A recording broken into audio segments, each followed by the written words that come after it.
Assalamualaikum warahmatullahi wabarakatuh. Waalaikumsalam warahmatullahi wabarakatuh. Baiklah, sebelum kita memulai desiminasi kita hari ini, ada baiknya kita melafazkan basmalah. Bismillahirrahmanirrahim. Pertama-tama, marilah kita aturkan puji dan syukur kehadirat Allah SWT, yang mana pada pagi hari ini kita masih diberi nikmat kesehatan, nikmat kesempatan untuk berkumpul di ruangan ini dalam aksi nyata modul 1.4. Dan tak lupa juga kita haturkan salam dan salawat untuk Nabi besar kita Muhammad SAW, yang telah membawa kita dari dunia yang gelap gulita menuju ke zaman yang terang benderang. Dan semoga kita bisa mengambil syafaatnya di yaumul akhir nanti. Amin ya rabbal alamin. Baiklah Bapak Ibu, saya mengucapkan terima kasih sebesar-besarnya kepada Bapak Ibu semua yang telah menyempatkan hadir pada acara desiminasi aksi nyata modul 1.4, yaitu tentang menyebarkan pemahaman dan pengalaman menerapkan budaya positif. Saya di sini sebagai calon guru penggerak angkatan ke-10, di mana kami di guru penggerak itu mendapatkan tugas untuk melakukan diseminasi aksi nyata modul 1.4 yang hari ini saya laksanakan. Yang pertama, saya akan memperkenalkan, di sini ada dua orang hebat yang telah membersamai kami selama 3 bulan terakhir ini, yaitu yang pertama Ibu Stianingsi SPDMA, di mana Ibu Stianingsi ini adalah fasilitator. Fasilitator itu bertugas untuk memberikan pengarahan atau memberikan materi terkait modul yang ada di LMS. Kami bertemu dengan Ibu Stianingsi ini hanya dalam daring saja ya Bapak Ibu. Yang kedua yaitu Bapak Yudi Rudi SE SPD ME, yaitu sebagai pengajar praktik kami yang telah membersamai saya pada 2 kali pendampingan individu. Bapak Yudi Rudi ini juga sebagai dosen di STAI Batu Raja ya Bapak Ibu. Baiklah, tujuan diseminasi kita hari ini yaitu meningkatkan pengetahuan dan pemahaman tentang budaya positif, berbagi pengalaman berupa praktik baik dalam menerapkan beberapa konsep inti dari budaya positif di sekolah. Yang pertama Bapak Ibu ya, di sini ada modul 1. Di modul 1 ini terdapat 4 bagian. Yang pertama yaitu modul 1.1, yaitu tentang filosofi pemikiran Ki Hajar Dewantara. Dan di modul 1.2 ada nilai-nilai dan peran guru penggerak. Dan yang ketiga yaitu di modul 1.3 ada visi guru penggerak. Dan yang keempat ada modul 1.4 yaitu tentang budaya positif. Nah, adapun tujuan akhir dari modul 1.1 tadi yaitu tentang terwujudnya profil pelajar Pancasila. Filosofi pemikiran Ki Hajar Dewantara itu ada 3 ya Bapak Ibu. Yang pertama yaitu pendidikan itu harus menuntun. Di sini guru itu harus menuntut segala kodrat yang ada pada anak, yaitu kodrat alam dan kodrat zaman, agar mereka mencapai keselamatan dan kebahagiaan yang setinggi-tingginya. Dan yang kedua yaitu pendidikan itu harus menghamba pada murid. Maksudnya menghamba di sini yaitu pendidikan itu harus berpihak pada murid sesuai dengan minat dan kemampuan anak. Dan yang ketiga itu guru itu diibaratkan sebagai petani, di mana sekolah itu diibaratkan sebagai lahan dan murid itu diibaratkan sebagai benihnya.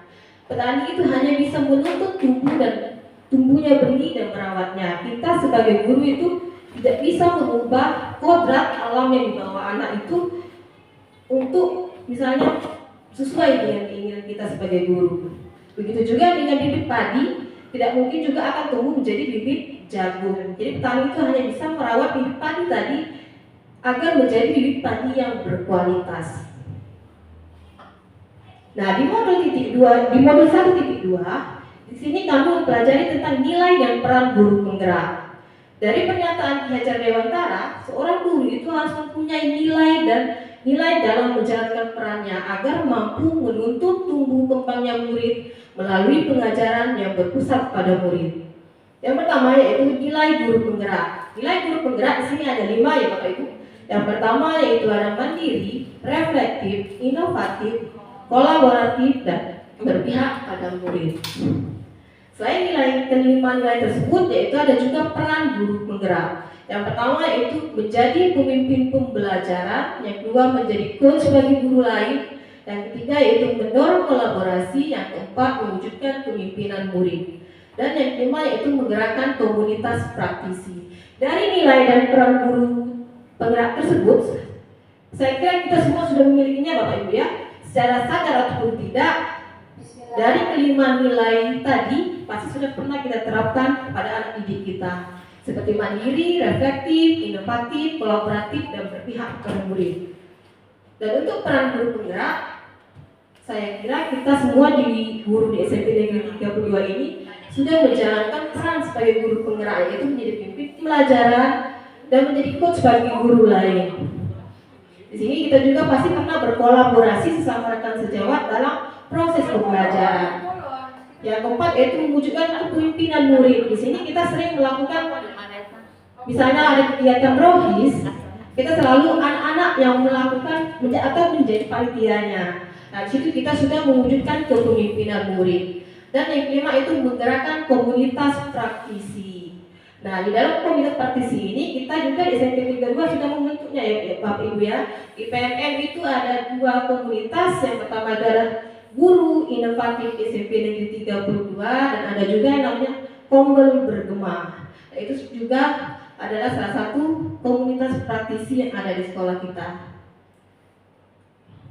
Nah, di modul 1.3 kami juga mempelajari tentang visi guru penggerak.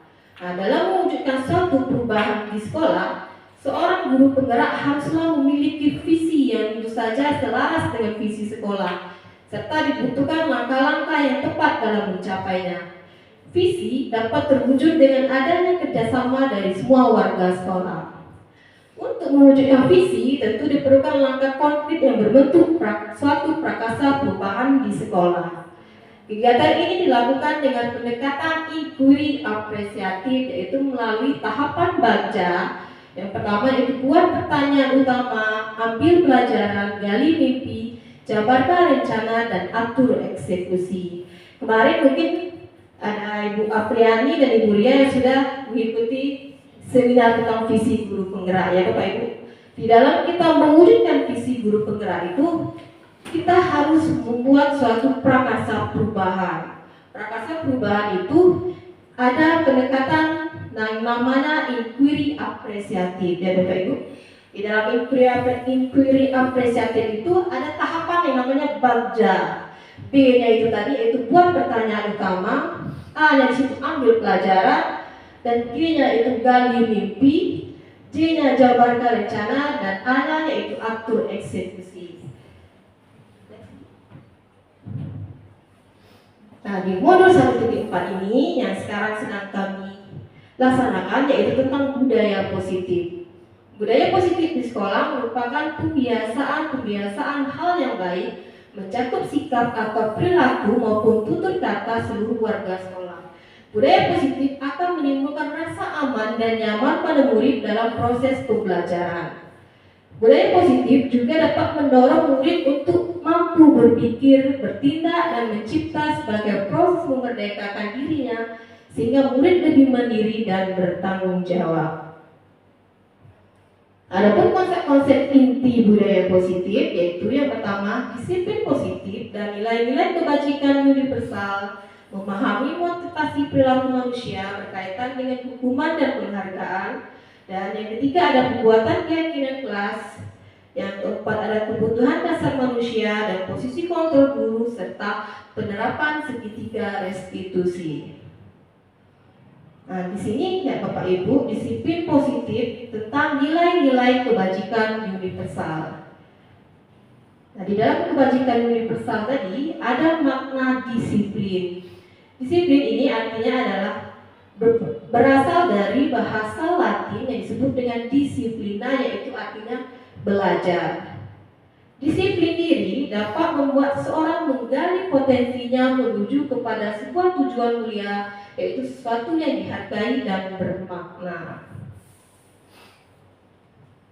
Nah, adapun selain dari makna disiplin tadi, di sini ada juga arti disiplin, yaitu disiplin juga mempelajari tentang bagaimana cara kita menguasai diri untuk memiliki tindakan dan mengacu pada nilai-nilai yang kita hargai agar tercapai tujuan mulia yang diinginkan. Dalam budaya kita, makna kata disiplin dimaknai menjadi sesuatu yang dilakukan kepada seseorang lain untuk mendapatkan kepatuhan, dan kita cenderung menghubungkan kata disiplin dengan ketidaknyamanan. Nah, baiklah Bapak Ibu, di sini saya ada kegiatan tentang perubahan paradigma, yaitu tentang kegiatan kepalan tangan. Coba Bapak Ibu ya, saya minta kalian menyobek sebuah kertas, ataupun anggaplah kalian itu di dalam genggaman tangan kalian itu ada sesuatu yang berharga. Bapak Ibu ya, misalnya ada emas ataupun ada sesuatu yang kalian sangat berharga. Coba Bapak Ibu kita praktekkan sebentar ke depan. Bapak Anton, boleh? Bu Yeni atau dari Bu Yeni boleh?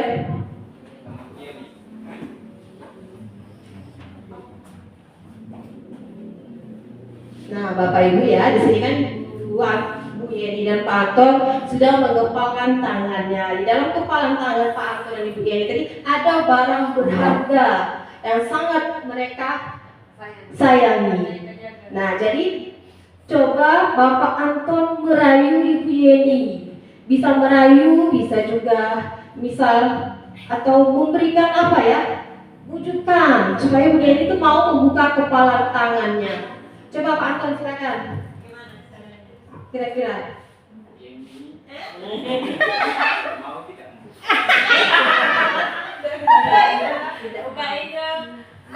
sini ada hati saya. Dia yang berharga. Hati itu sukai begini. Di sini lebih berharga. Kalau masak begitu, tidak mau. ayo, gimana Bu Yeni? Masih teguh dengan pendiriannya? Tidak mau membuka kepala tangannya? Nah, Bapak Anton ternyata Bu Yeni tidak mudah untuk dirayu Pak Anton. Oke, sekarang coba Bu Yeni merayu Pak Anton. Kira-kira mau tidak Pak Anton membuka kepala tangannya? Pak Anton. Boleh enggak? Pak Anton, Ya. Dekat lagi ke sini. sampai Sini lagi Pak. Dalam maknanya. Kira-kira boleh membuka tangan kepala yang ada di dalam Pak Anton ini? Apa ya? Boleh. Boleh? Boleh. Boleh Pak? Oke. Silakan dibuka. Terima kasih. Ternyata mau dengan bujuk dan rayuannya. Oke, terima kasih. si Pak Anton dan Ibu Yeni silakan duduk kembali. Jadi di sini maksudnya Bapak Ibu ya, yang menjadi kontrol kita itu yaitu diri kita sendiri ya. Tadi Bu Yeni tidak mau membuka kepala tangannya, itu atas kemauan Ibu Yeni sendiri ya. Nah, dan Pak Anton juga mau membuka kepala tangannya atas kemauan Pak Anton sendiri. Berarti yang menjadi kontrol di kita yaitu diri kita sendiri, bukan orang lain. Walaupun orang lain sudah berusaha merayu membujuk kita, kalau kita mempunyai kekuatan dan keteguhan, kita tidak akan mudah untuk iya. Baiklah Bapak Ibu, next ya. Nah Bapak Ibu, tadi kan merupakan paradigma teori kontrol. Di dalam perubahan paradigma teori kontrol itu ada 4 ilusi ya. Yang pertama yaitu ilusi guru mengontrol murid. Dan yang kedua ada ilusi bahwa semua penguatan positif efektif dan bermanfaat. Dan membuat ilusi bahwa kritik adalah dapat membuat orang merasa bersalah melalui menguatkan karakter. Dan yang keempat ada ilusi bahwa semua penguatan positif efektif dapat bermanfaat.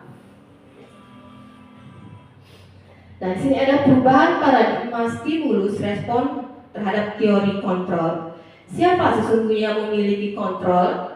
Di sini ada stimulus respon dan teori kontrol. Kalau di sini stimulus responnya, misal kita mencoba mengubah orang agar berpandangan sama dengan kita, itu namanya stimulus. Kalau di dalam teori itu kita berusaha memahami pandangan orang lain tentang dunia. Perilaku buruk dilihat sebagai suatu kesalahan, itu merupakan stimulus respon. Kalau merupakan teori kontrol, dia berubah menjadi semua perilaku itu memiliki tujuan. Dan orang lain bisa mengontrol saya, itu namanya stimulus respon. Kalau teori kontrol, hanya Anda yang bisa mengontrol diri Anda sendiri. Dan saya bisa mengontrol orang lain, itu merupakan stimulus respon. Teorinya yaitu Anda tidak bisa mengontrol orang lainnya, seperti Bu Yeni tadi tidak bisa mengontrol Pak Anton seperti yang diinginkan oleh Bu Yeni, karena yang bisa mengontrol kita adalah diri kita sendiri.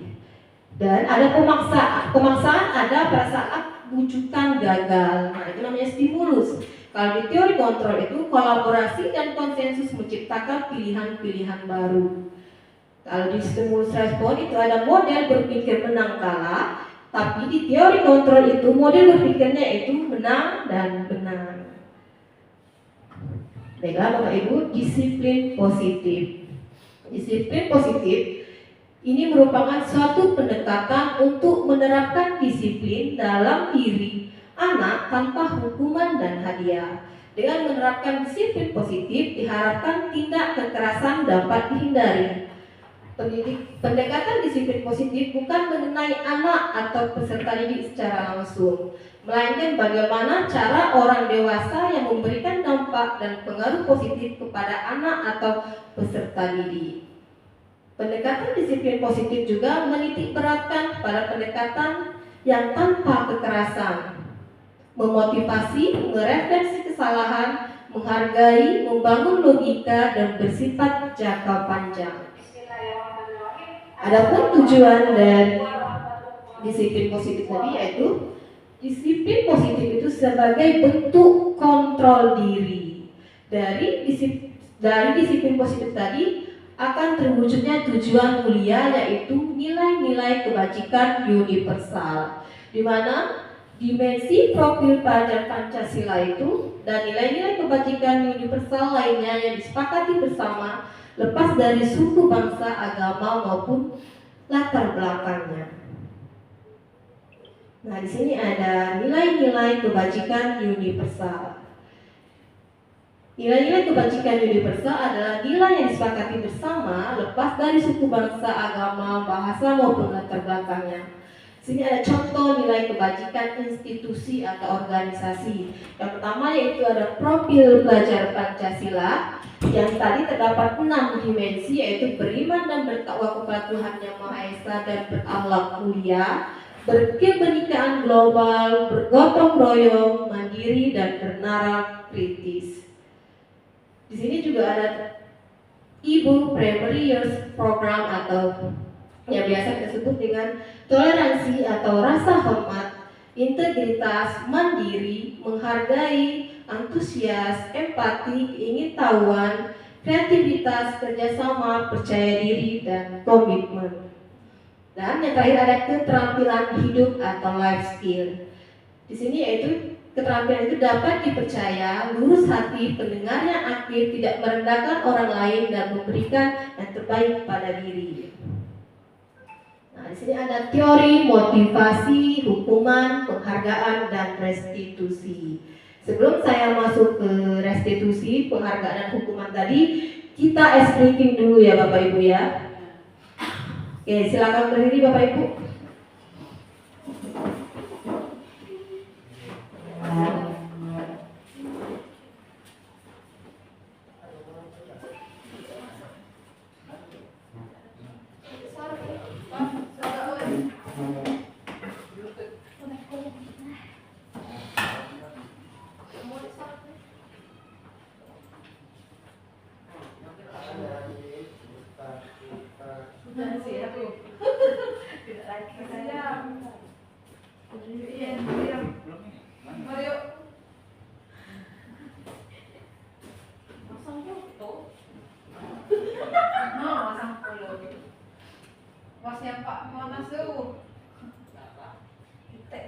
Guys, nah dari lapor, dari lapas. Mulai guys. Gimana kan guys? Sabar dulu guys.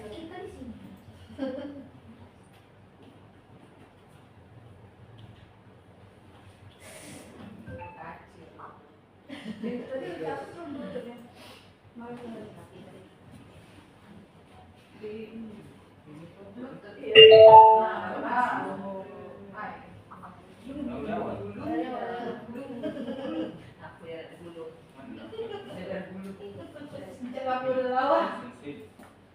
Nanti guys. pas semuanya kalah nih guys. Siapa yang lagi? Aku nak untuk ini apa? Dokumentasi. Bukan. Bapak Ibu semua ya. Tangan ke atas menggapai bintang, tangan ke samping burung yang terbang, tangan ke depan ikan berenang, duduk yang rapi siap berdoa.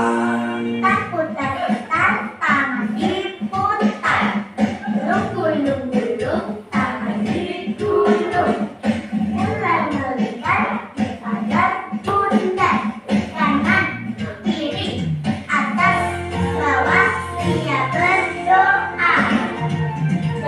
Satu jari kanan, satu jari kiri, gabung menjadi dua, dua jembatan panjang, dua jari kanan, dua jari kiri, gabung menjadi empat, dua kamera ceker, tiga jari kanan, tiga jari kiri, gabung menjadi enam, dua menara tinggi, empat jari kanan, empat jari kiri, gabung menjadi delapan, dua telinga kecil, lima jari kanan, lima jari kiri, gabung menjadi 10, siap berdoa.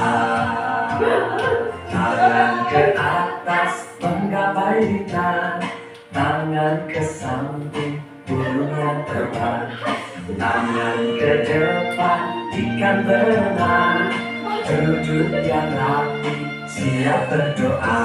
Putar-putar tangan diputar, gulung-gulung tangan digulung, mulai melihat kepada pundak, kanan kiri atas bawah siap berdoa.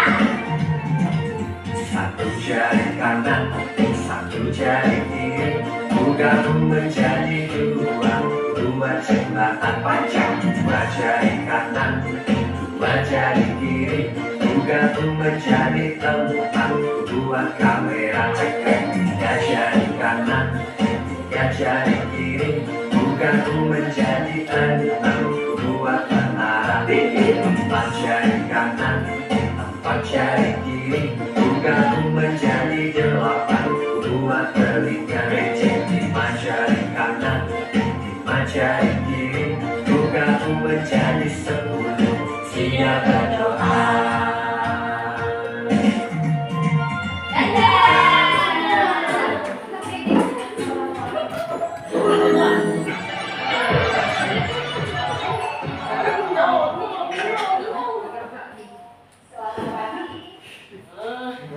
Macam masuk ke konten ini. Bayar paketan. Baiklah Bapak Ibu, setelah kita exciting tadi, agak mulai lebih bersemangat lagi ya Bapak Ibu.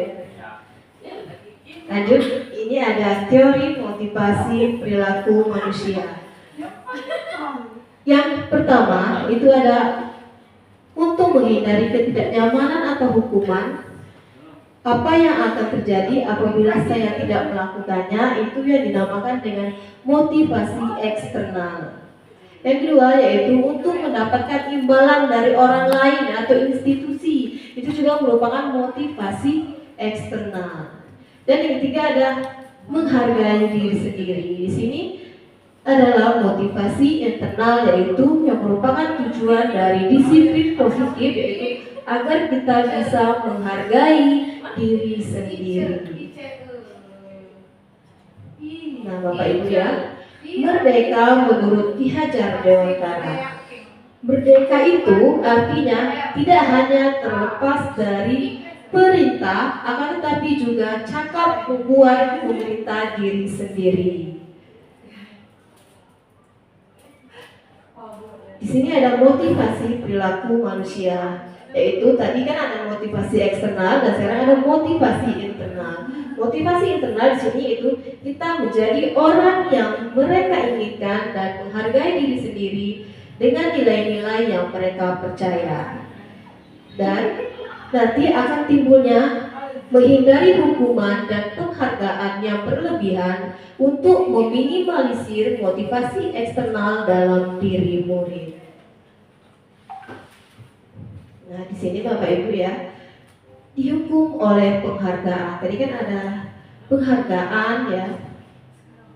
Saat kita berulang kali menjanjikan hadiah kepada anak-anak agar berperilaku bertanggung jawab atau kepada seorang murid agar mempelajari sesuatu yang baru atau kepada seorang karyawan agar melakukan pekerjaan yang berkualitas, kita sedang berasumsi mereka tidak dapat melakukannya atau mereka tidak akan memilih untuk melakukannya.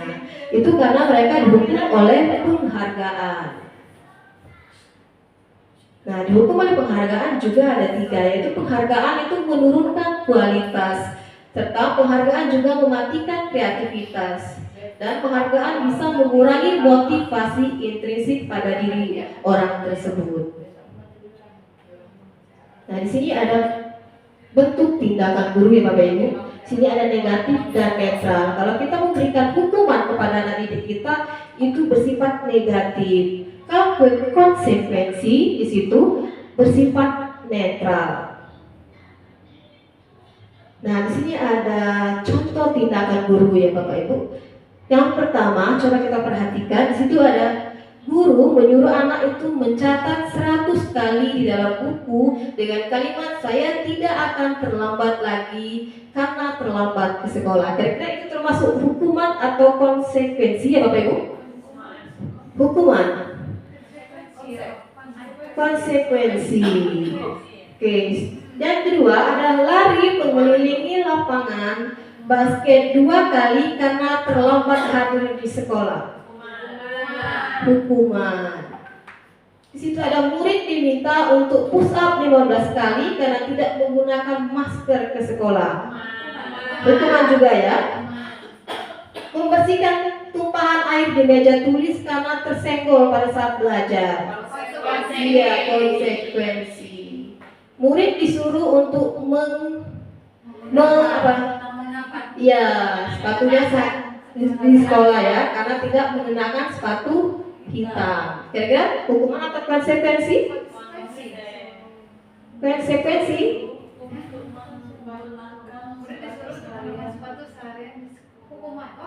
Hukuman ya.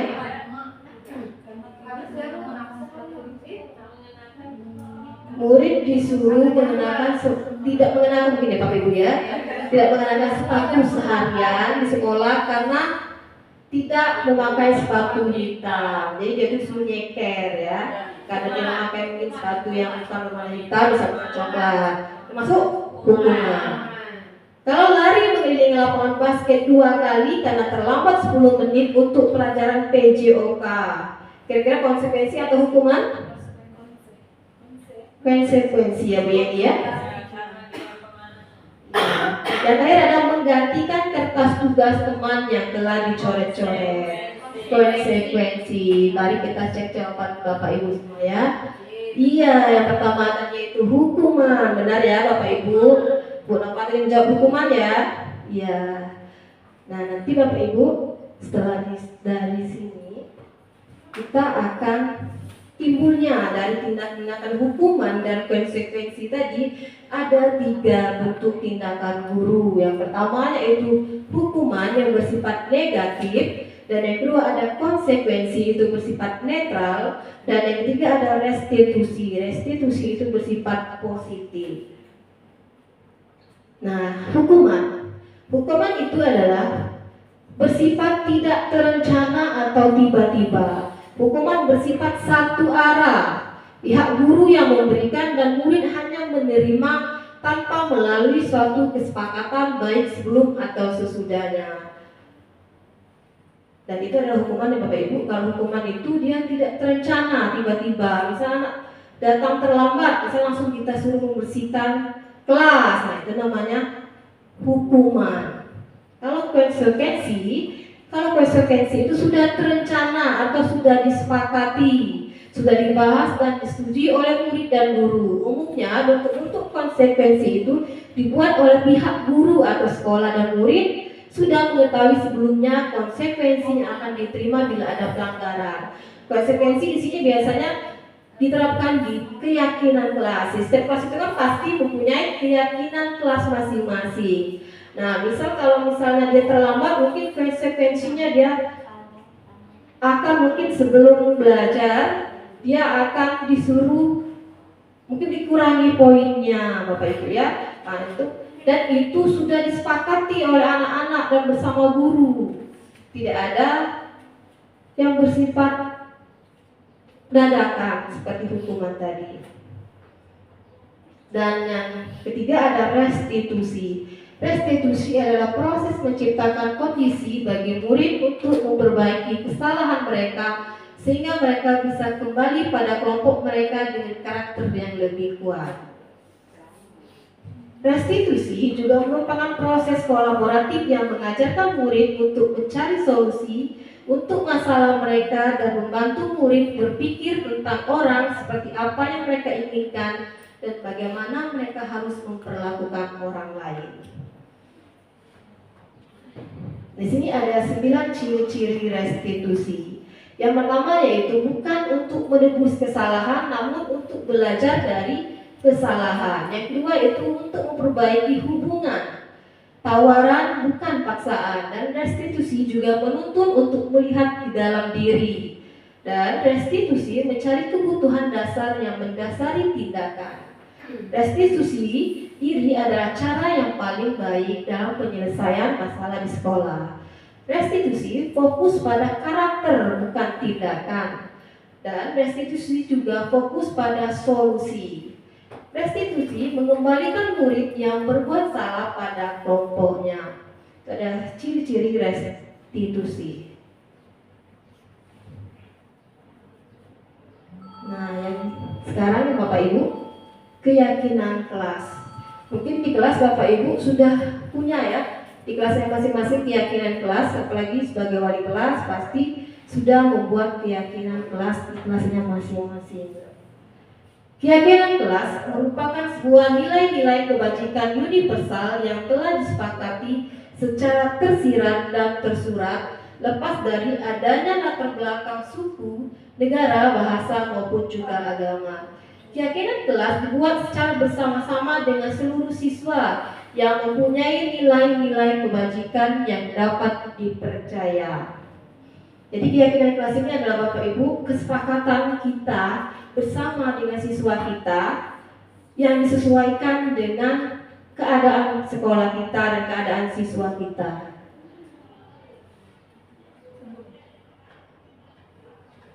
Bentuk-bentuk keyakinan kelas yaitu yang pertama bersifat abstrak, yang kedua berupa pernyataan yang universal, dibuat dalam pernyataan positif, misalnya jangan membuang sampah sembarangan. Kalau pakai jangan itu kan terkesan kalimatnya negatif, nanti kita rubah menjadi kalimat yang berbentuk positif, misalnya buanglah sampah pada tempatnya. Tidak perlu terlalu banyak agar mudah diingat ya Bapak Ibu.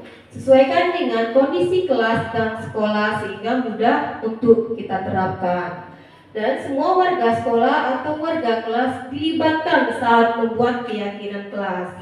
Bukan keyakinan kelas itu kita buat sendiri ya, atau guru sendiri yang membuatnya, tapi bersama-sama dengan siswa. Nah Bapak Ibu ya, dulu kita ada yang namanya peraturan kelas ya. Dari peraturan kelas itu sekarang biasanya dia terbentuk menjadi keyakinan kelas. Dari keyakinan kelas tadi terwujudlah lingkungan yang positif. Nah, dari lingkungan positif tadi terbentuklah budaya positif. Nah, di sini saya sebagai wali kelas 7B kemarin membuat keyakinan kelas. Nah, di sini ada gambar atau foto saya sedang bersama siswa kelas 7B ya. Yaitu saya yang pertama menggali peraturan-peraturan yang perlu disepakati di kelas. Kira-kira peraturan apa saja yang perlu kita sepakati di kelas? Kita diskusikan dulu bersama anak-anak. Yang kedua yaitu mengubah peraturan-peraturan yang sudah dibuat dalam kalimat positif. Seperti contohnya tadi ya Bapak Ibu, jangan membuang sampah sembarangan, kita rubah menjadi buanglah sampah pada tempatnya. Dan yang ketiga, mengubah peraturan-peraturan yang sudah dibuat menjadi nilai-nilai kebajikan atau keyakinan. Dan selanjutnya melakukan kegiatan pendalaman kelas, perilaku tampak seperti atau tidak seperti keyakinan kelas. Nah, yang terakhir yaitu melakukan pendalaman keyakinan kelas tentang tugas saya dan tugas kamu. Di situ ada kesepakatan kelas 7B ya Bapak Ibu ya, bisa dilihat. Nah, di sini keyakinan kelas 7B itu tidak banyak Bapak Ibu. Di situ ada disiplin, tanggung jawab, menghargai orang lain, kenyaman dan saling menyayangi. Disiplin di situ maksudnya kalau misal mereka terlambat datang ke sekolah, itu sudah termasuk disiplin. Nanti kita bisa menanyakan ke anak ya, kalau kamu terlambat ke sekolah, keyakinan kelas mana yang sudah kamu langgar? Dan dia akan menjawab disiplin. Kalau misalnya mereka tidak membuat PR atau tidak mengerjakan tugas, itu sudah termasuk ke dalam tanggung jawab. Berarti mereka tidak melanggar keyakinan kelas mereka, yaitu tanggung jawab. Dan situ ada menghargai orang lain. Kalau menghargai orang lain di situ mungkin mereka yang sering bertengkar di kelas, sering mengganggu temannya, mengatai-ngatai temannya, itu termasuk ke dalam menghargai orang lain. Jadi keyakinan kelas itu Bapak Ibu tidak terlalu banyak, tapi kita harus mengelompokkannya. Kira-kira anak-anak itu melanggar keyakinan kelas yang mana, nanti mereka akan bisa memilih atau disiplin apakah tanggung jawab. Nah, di sini ada kebutuhan dasar manusia. Kebutuhan dasar manusia itu ada 5 ya Bapak Ibu. Yang pertama bertahan hidup, yang kedua yaitu kasih sayang dan rasa diterima, kebebasan, kesenangan dan penguasaan.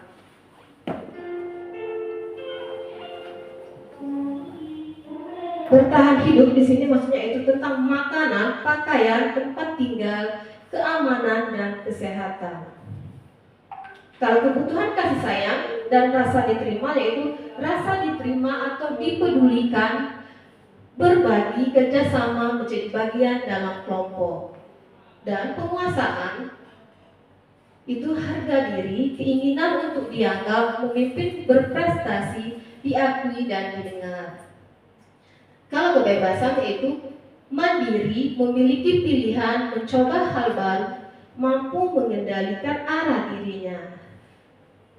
Dan kesenangan yaitu bermain ya Bapak Ibu ya. Jadi ada bermain, humor, antusiasme dan tertawa.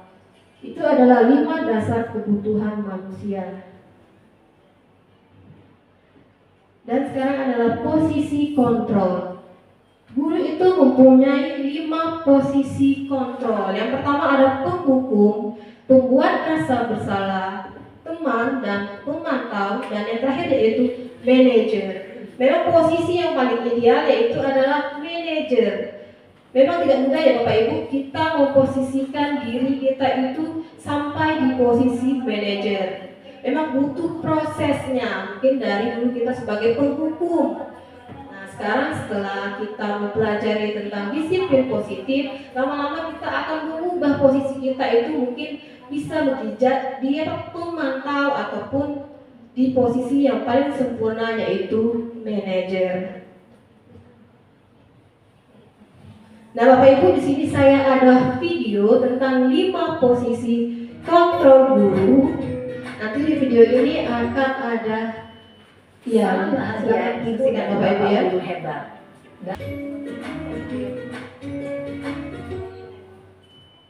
Salam bahagia ibu dan bapak guru hebat.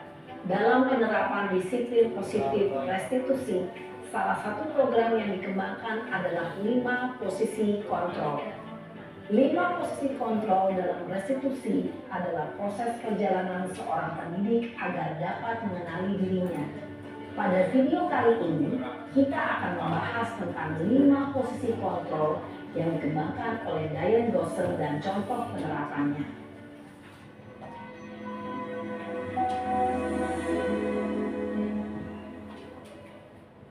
Lima posisi kontrol itu adalah 1. Posisi penghukum. 2. Posisi pembuat merasa bersalah. 3. Posisi teman. 4. Posisi pemantau atau monitor. Dan 5. Posisi manajer. Untuk lebih memahami kelima posisi tersebut, mari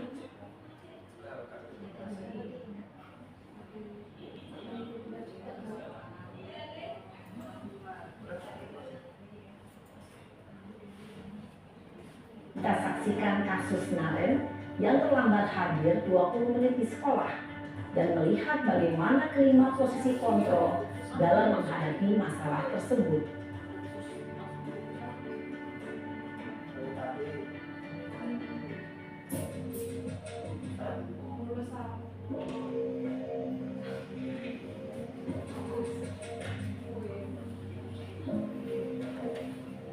Naren, sini kamu. Selalu terlambat. Kamu deh, pasti terlambat. Maaf Bu, saya Apa? Apa coba? Alasan kamu apa lagi? Kapan sih kamu tidak terlambat? Malas sekali ya kamu jadi anak. saya Dasar pemalas. Gak kapok-kapok sih kamu. Sudah berapa kali terlambat? Sana, kamu keliling lapangan basket 2 kali. kenapa saya harus keliling lapangan basket Bu? Kenapa? Kamu mau lawan ibu? Berani-beraninya jawab. Sudah terlambat, masih berani jawab pula. Sekarang, keliling lapangan basket 5 kali sekalian. Biar kapok. Cepat. Pergi sana ke lapangan basket. Posisi penghukum biasanya berbicara dengan nada tinggi, menghardik, menunjuk-nunjuk, menyakiti, dan menyindir. Hukuman bisa berupa fisik maupun psikis. Ibu dan bapak guru hebat, dampak yang terjadi pada murid ketika guru berada pada posisi penghukum adalah murid cenderung akan memberontak, bahkan menyimpan dendam.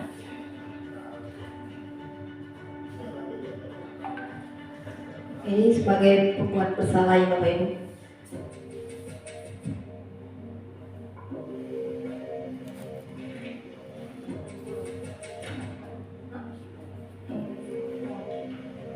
Naren!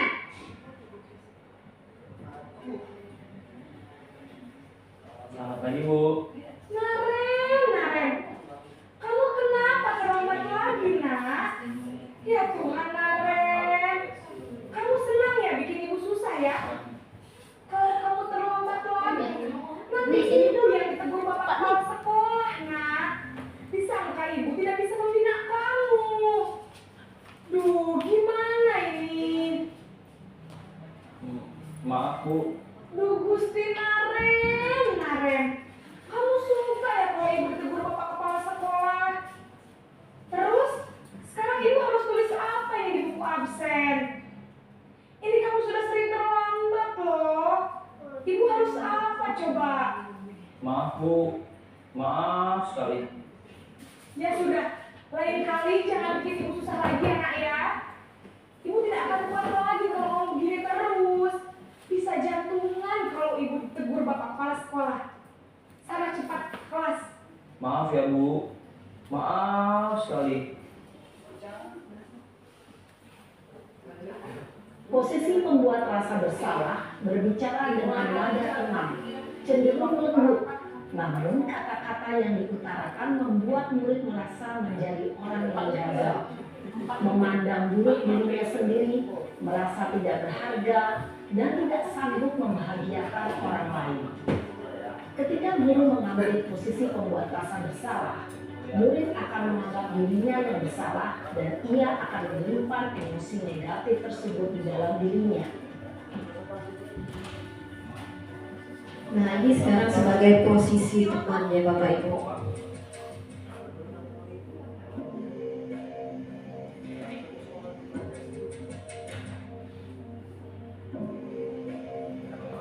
Naren,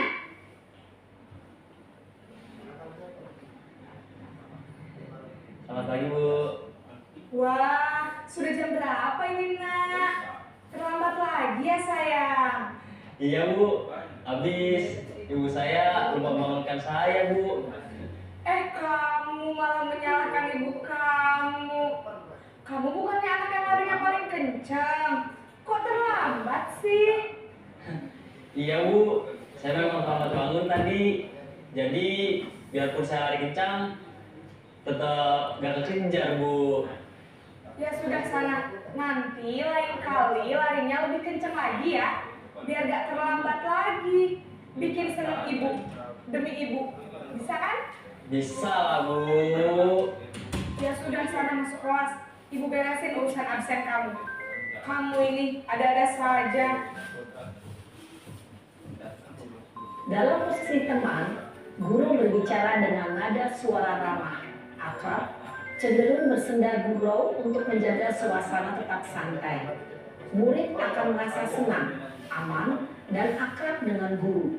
Identitas yang tercipta adalah identitas sukses atau berhasil.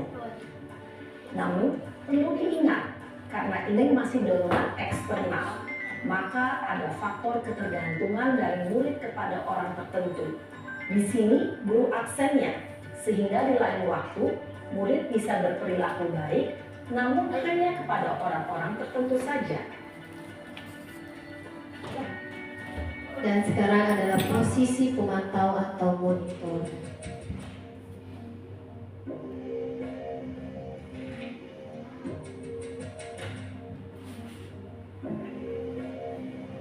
Naren!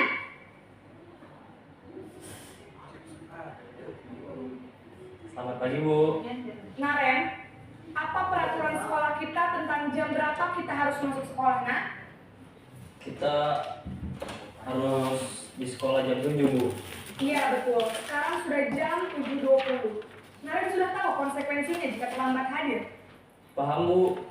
Saya harus tinggal kelas pas jam istirahat selama 20 menit.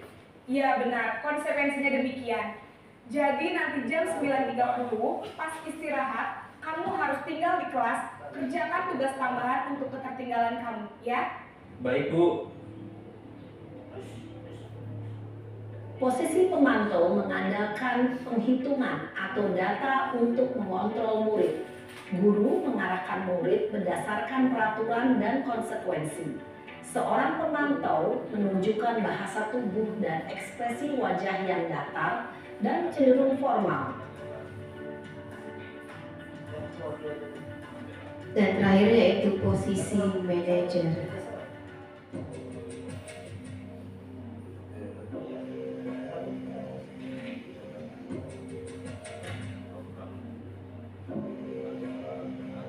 Naren!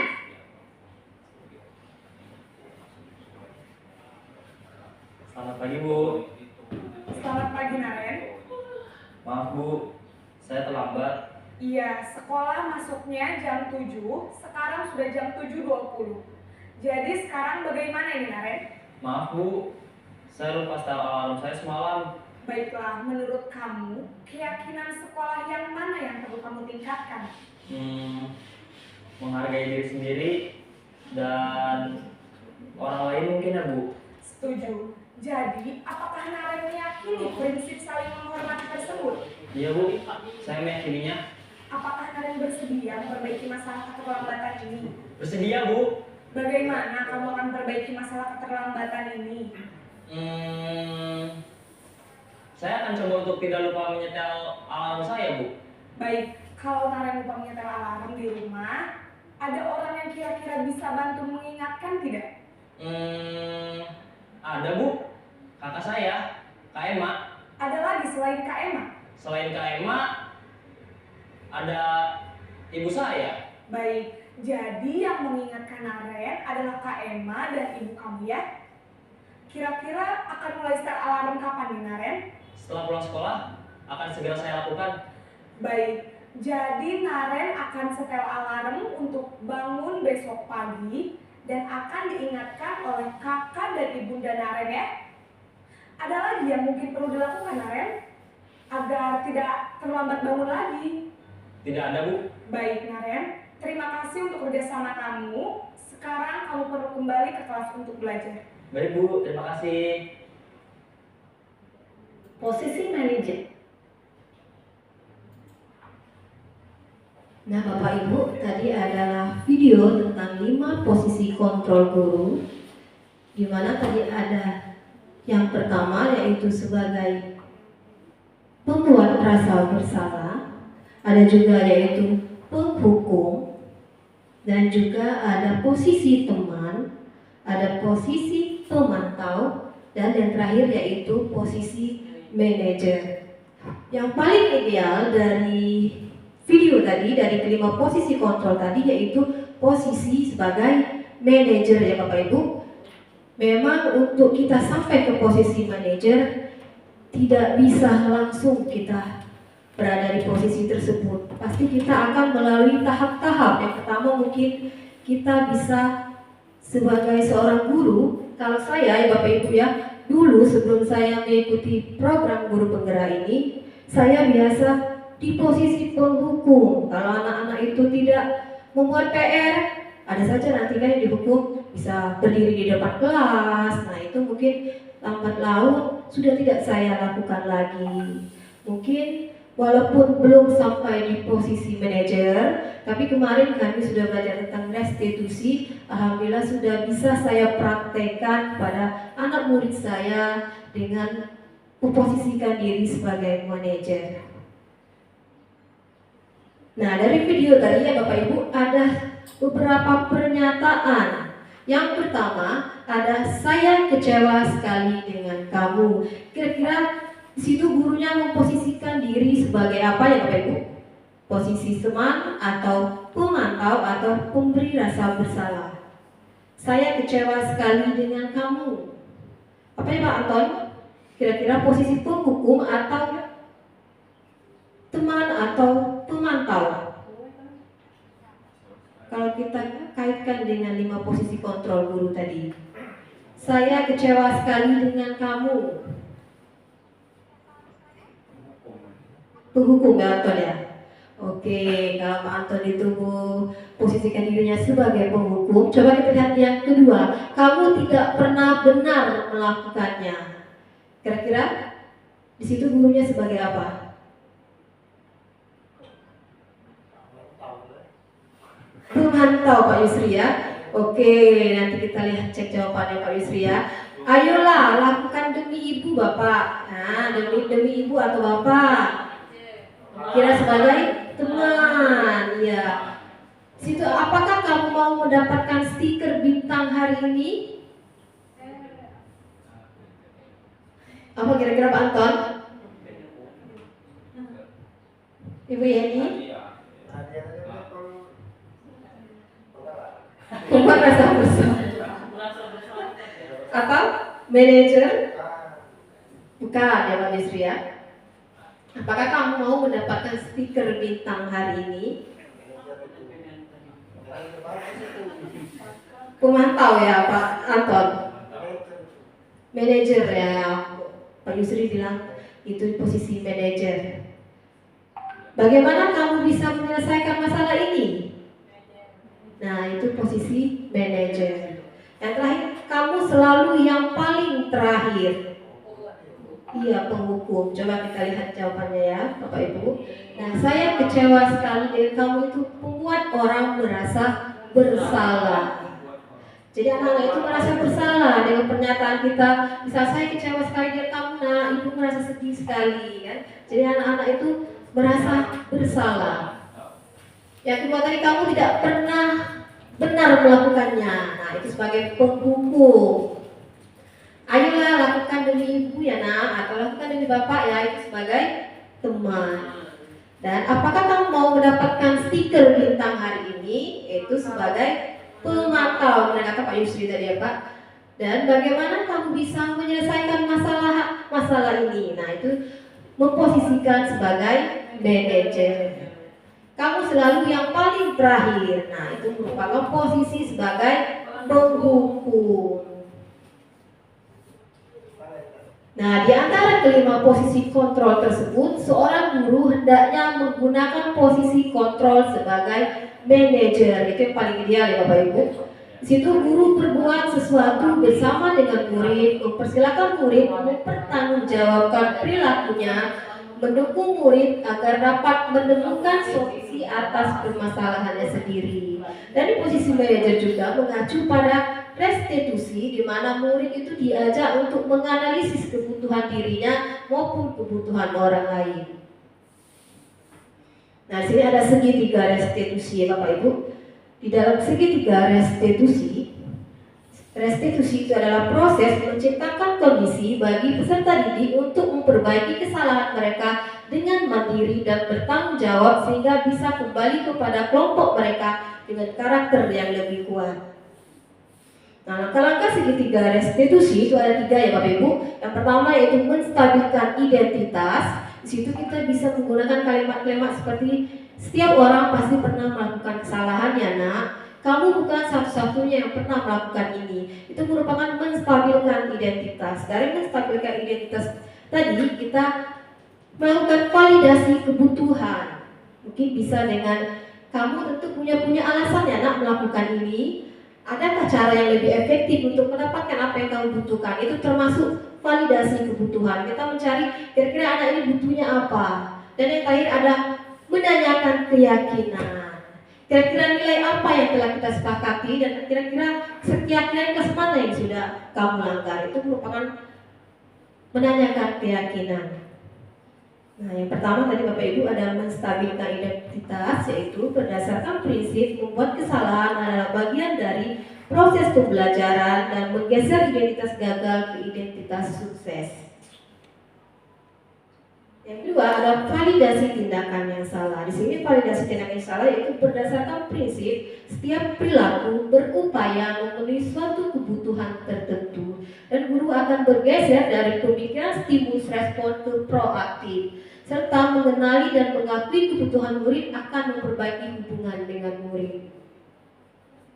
Nah, yang terakhir yaitu menanyakan keyakinan. Murid-murid akan diberikan pertanyaan-pertanyaan bermakna untuk memunculkan motivasi secara intrinsik dan mampu mengaitkan keyakinannya dengan tindakan yang salah.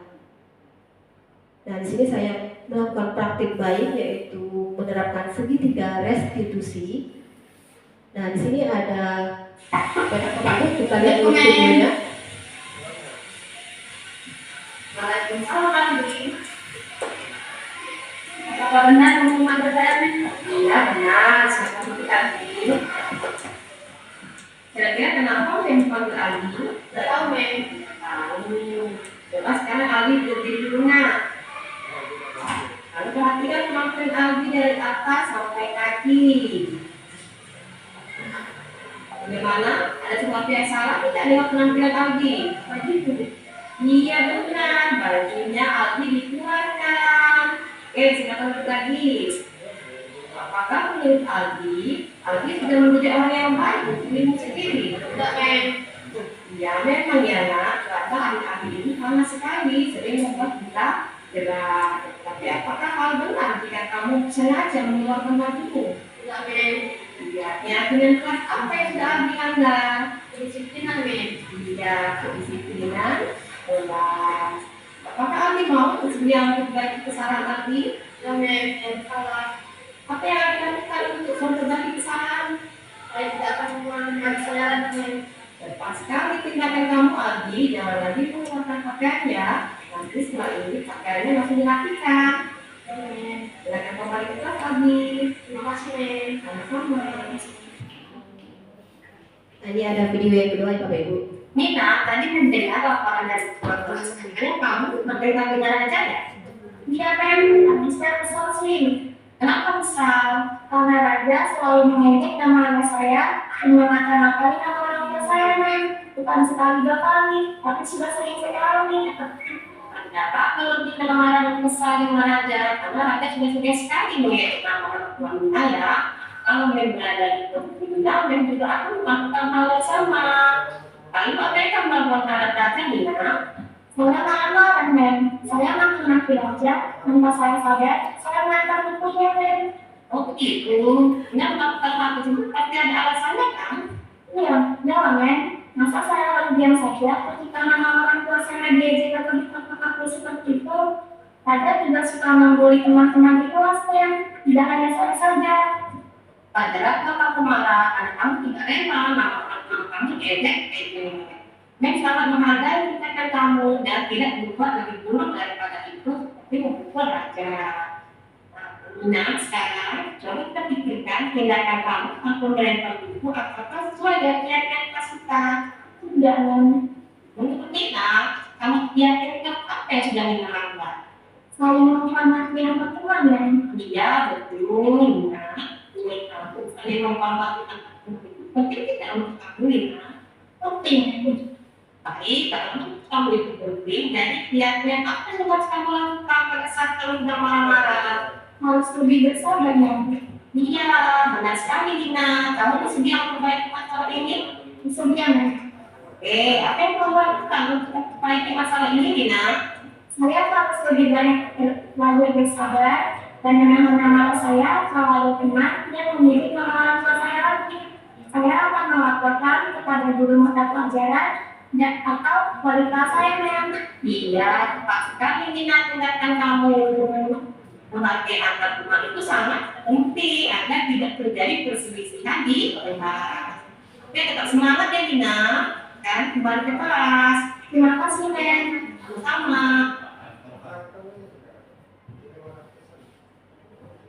Nah Bapak Ibu, tadi adalah contoh video penerapan segitiga restitusi saya di kelas yang saya ajar ya.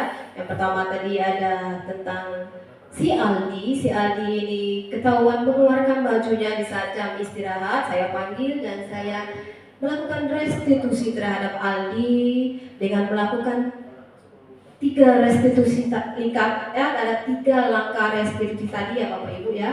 Yang pertama tadi ada menstabilkan identitas, yang kedua ada validasi tindakan yang salah, dan yang terakhir ada menanyakan keyakinan. Baiklah, sekarang kita sampai di penghujung definisi kita ya Bapak Ibu. Baiklah, demikianlah penjelasan mengenai disiplin positif dan nilai kebajikan universal, teori motivasi perilaku manusia, pembuatan keyakinan kelas kebutuhan dasar manusia, teori posisi kontrol restitusi segitiga restitusi sebagai upaya-upaya yang dapat dilakukan dalam membangun budaya positif di sekolah. Tentunya untuk mewujudkan hal ini membutuhkan proses yang tidak bisa dilakukan dalam waktu yang singkat. Selain itu juga proses ini juga membutuhkan keterlibatan semua pemangku kepentingan di sekolah. Membentuk budaya di sekolah dengan berfokus pada kebutuhan murid dan pertumbuhan karakter positif bukanlah hal yang mudah, tapi kita akan berhasil melaluinya dan merencanakan yang terbaik untuk murid dan sekolah. Buah dari kerja keras ini dapat terlihat ketika kita menyadari bahwa murid kita telah bertumbuh menjadi seorang dewasa yang sukses di pekerjaan, kehidupan, dan relasinya dengan orang lain. Dengan karakter yang memiliki integritas tinggi, bertanggung jawab, dapat diandalkan, berbudi pekerti luhur, dan bermanfaat bagi lingkungan dan negara. Baiklah Bapak Ibu, mungkin sampai di sini dulu diseminasi kita. Dari diseminasi tadi saya mau, kira-kira ada tidak Bapak Ibu yang mau memberikan refleksi? Bagaimana Ibu Betriasani, kira-kira? Refleksi bagaimana perasaannya hari ini setelah mengikuti kegiatan diseminasi hari ini? Pada Ibu Betria Sani, silakan memberikan refleksinya. Bagaimana perasaannya hari ini setelah mengikuti desiminasi? Maju ke depan Ibu Betria Sani. Maju ke depan.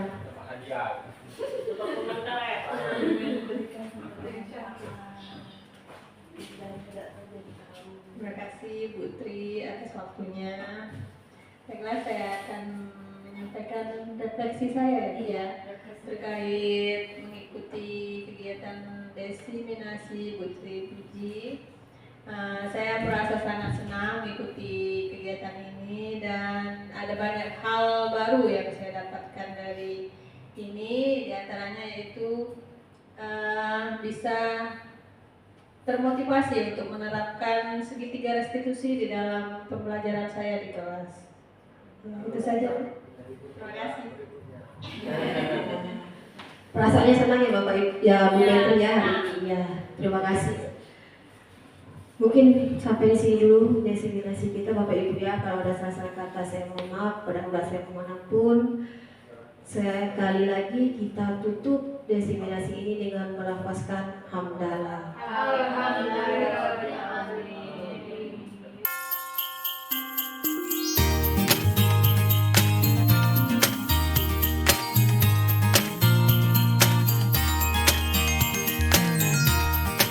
Assalamualaikum warahmatullahi wabarakatuh. Perkenalkan, nama saya Keisha Wiyazora dari kelas 7A. Di sini saya akan memberikan testimoni tentang kesepakatan kelas yang telah kami buat kemarin. Dengan adanya kesepakatan kelas, saya menjadi lebih paham aturan-aturan yang ada di kelas. Dan yang terpenting, saya akan lebih bertanggung jawab untuk melaksanakan keyakinan kelas tersebut. Demikian testimoni dari saya akhiri. Wassalamualaikum warahmatullahi wabarakatuh. Assalamualaikum warahmatullahi wabarakatuh. Kenalkan, nama saya Nina Delia dari kelas 7A. Saya akan memberikan tanggapan saya mengenai penerapan keyakinan kelas yang telah diterapkan di kelas saya. Menurut saya, keyakinan kelas yang telah diterapkan di kelas saya dapat meningkatkan kedisiplinan diri untuk menjadi pribadi yang lebih baik. Kedisiplinan diri itu muncul dari dalam diri saya sendiri tanpa adanya paksaan dari aturan maupun sanksi yang telah ditentukan sebelumnya. Dan dengan adanya penerapan keyakinan kelas saya menjadi lebih kondusif, aman dan nyaman. Demikian tanggapan dari saya. Wassalamualaikum warahmatullahi wabarakatuh. Assalamualaikum warahmatullahi wabarakatuh. Perkenalkan, nama saya Betria Sani. Saya bertugas di SMP Negeri 32 Opu. Saya merupakan rekan sejawat dari Ibu Tri Puji Lestari, calon guru penggerak Angkatan 10. Baiklah, saya akan memberikan testimoni tentang seminar budaya positif yang dilakukan oleh Ibu Tri Puji Lestari, calon guru penggerak Angkatan 10. Baiklah, setelah saya mengikuti seminar yang dilakukan oleh Ibu Tri Puji Lestari, ada banyak sekali manfaat yang saya dapatkan, diantaranya yaitu tentang segitiga restitusi dan penerapan keyakinan kelas. Mudah-mudahan saya bisa menerapkannya di kelas bersama anak didik saya dan saya bisa mengambil banyak manfaat dari kegiatan tersebut.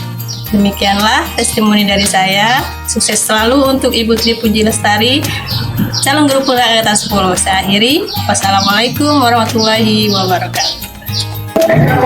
Assalamualaikum warahmatullahi wabarakatuh. Saya Apriani, guru SMP Negeri 32 Oku, rekan sejawat dari Ibu Tri Puji Lestari, yaitu CGP Angkatan ke-10 Kabupaten Oku. Kesan setelah mendapatkan desiminasi budaya positif, saya sangat terinspirasi tentang pentingnya budaya positif, yaitu meningkatkan motivasi diri murid, penerapan disiplin positif, dan segitiga restitusi dalam menangani masalah murid sesuai dengan kesepakatan kelas. Terus semangat dan terus berkarya untuk Ibu Tri Puji Lestari. Wassalamualaikum warahmatullahi wabarakatuh.